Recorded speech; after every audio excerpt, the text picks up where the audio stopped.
አልሐምዱሊላህ ወሰላቱ ወሰላሙ ዐላ ረሱሊላህ።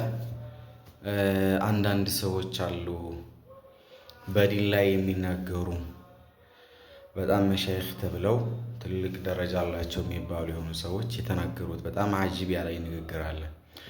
ምንድነው?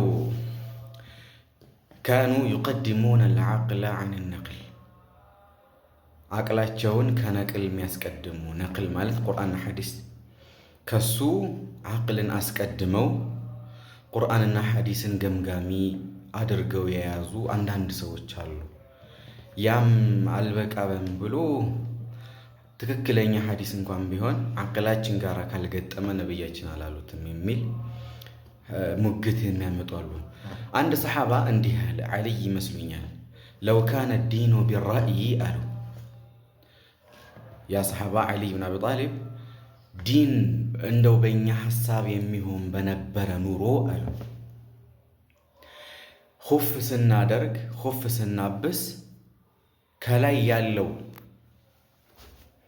እንግዲህ ኹፍ የምናብሰው ከላይ ያለውን አብሱ የሚል ነው ሸሪዓው፣ ከታች ያለው እንዳታብሱ ነው የሚለው። ማድረግ የነበረብን እንደ አቅላችን ሆኖ በነበረ ኑሮ አሉ የታችኛውን ነበር ልናብስ የምንችለው። ነገር ግን ዲን በአቅል በሰው ሐሳብ የሚሄድ አይደለም፣ በተሰጠ መሰረት የሚሄድ እንጂ ብለው ተናግሮ ነበር። እነሱ ከምን አንጻር እንዳሉት ወላሁ አዕለም፣ በዚህ አይነት መሰረት ነበር የተናገሩት ማለት ነው። አላህ እንግዲህ ሁላችንም ሂዳያ ይስጠን።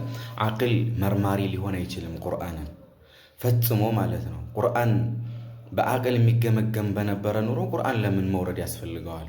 የእኛን አቅል እኛን ሊመራን እንጂ አቅላችን እኛን የሚመራ ቁርአንን የሚመራ ከሆነ አላህ ቁርአኑ ማውረዱ ምኑ ላይ ነውና ያን ያህል አስፈላጊነቱ እኛን ሊመራ ነው። ከዚህ ሐሳብ በጣም ወላሂ ከባድ ንግግር ነው። አላህ ይምራን።